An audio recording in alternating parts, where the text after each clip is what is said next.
Matthieu, chapitre 24.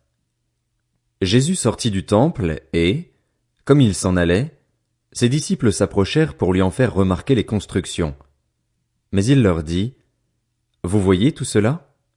Je vous le dis en vérité, il ne restera pas ici pierre sur pierre, tout sera détruit. » Il s'assit sur le mont des Oliviers.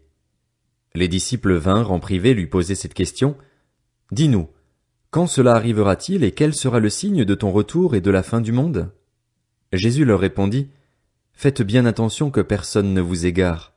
En effet, beaucoup viendront sous mon nom et diront, « C'est moi qui suis le Messie », et ils tromperont beaucoup de gens. Vous entendrez parler de guerre et de menaces de guerre.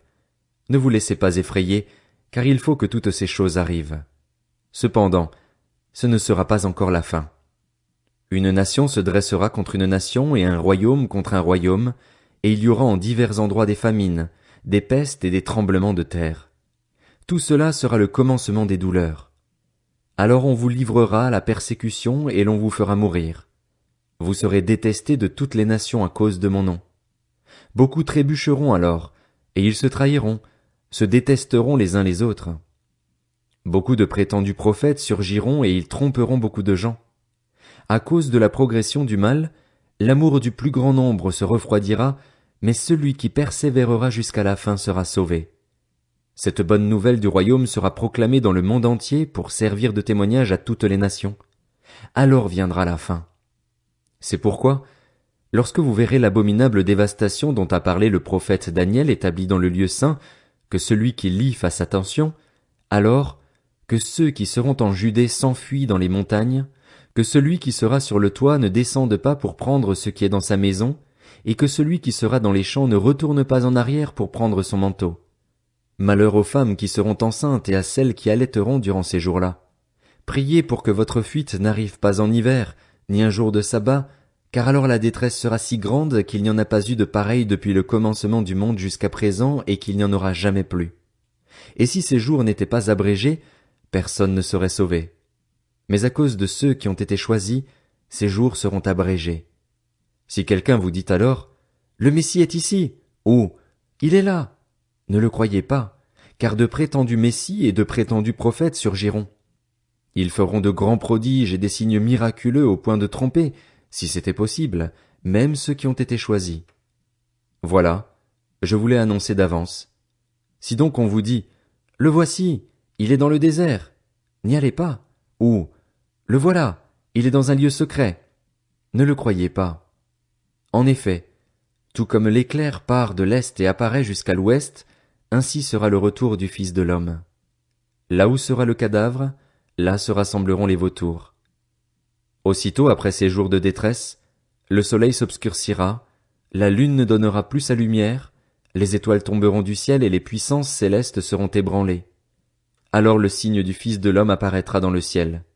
Tous les peuples de la terre se lamenteront et ils verront le Fils de l'homme venir sur les nuées du ciel avec beaucoup de puissance et de gloire. Il enverra ses anges avec la trompette retentissante, et ils rassembleront ceux qu'il a choisis des quatre coins du monde, d'une extrémité du ciel à l'autre. Tirez instruction de la parabole du figuier. Dès que ses branches deviennent tendres et que les feuilles poussent, vous savez que l'été est proche. De même, quand vous verrez toutes ces choses, sachez que le Fils de l'homme est proche, qu'il est à la porte. Je vous le dis en vérité, cette génération ne passera pas avant que tout cela n'arrive. Le ciel et la terre disparaîtront, mais mes paroles ne disparaîtront pas. Quant au jour et à l'heure, personne ne les connaît, pas même les anges du ciel, ni même le Fils. Mon Père seul les connaît. Ce qui est arrivé à l'époque de Noé arrivera de même au retour du Fils de l'homme. En effet, dans les jours précédant le déluge, les hommes mangeaient et buvaient, se mariaient et mariaient leurs enfants, jusqu'au jour où Noé est entré dans l'arche. Ils ne se sont doutés de rien jusqu'à ce que le déluge vienne et les emporte tous. Il en ira de même au retour du Fils de l'homme. Alors, 2 hommes seront dans un champ, l'un sera pris et l'autre laissé. 2 femmes moudront à la meule, l'une sera prise et l'autre laissée. Restez donc vigilants, puisque vous ignorez à quel moment votre Seigneur viendra. Vous le savez bien, si le maître de la maison savait à quelle heure de la nuit le voleur doit venir, il resterait éveillé et ne laisserait pas percer les murs de sa maison. C'est pourquoi, Vous aussi, tenez-vous prêts, car le Fils de l'homme viendra à l'heure où vous n'y penserez pas. Quel est donc le serviteur fidèle et prudent que son maître a établi responsable des gens de sa maison pour leur donner la nourriture en temps voulu? Heureux le serviteur que son maître, à son arrivée, trouvera occupé à son travail. Je vous le dis en vérité, il l'établira responsable de tous ses biens. Mais si c'est un mauvais serviteur, qui se dit en lui-même, mon maître tarde à venir, s'il se met à battre ses compagnons, s'il mange et boit avec les ivrognes, le maître de ce serviteur viendra le jour où il ne s'y attend pas et à l'heure qu'il ne connaît pas. Il le punira sévèrement et lui fera partager le sort des hypocrites. C'est là qu'il y aura des pleurs et des grincements de dents.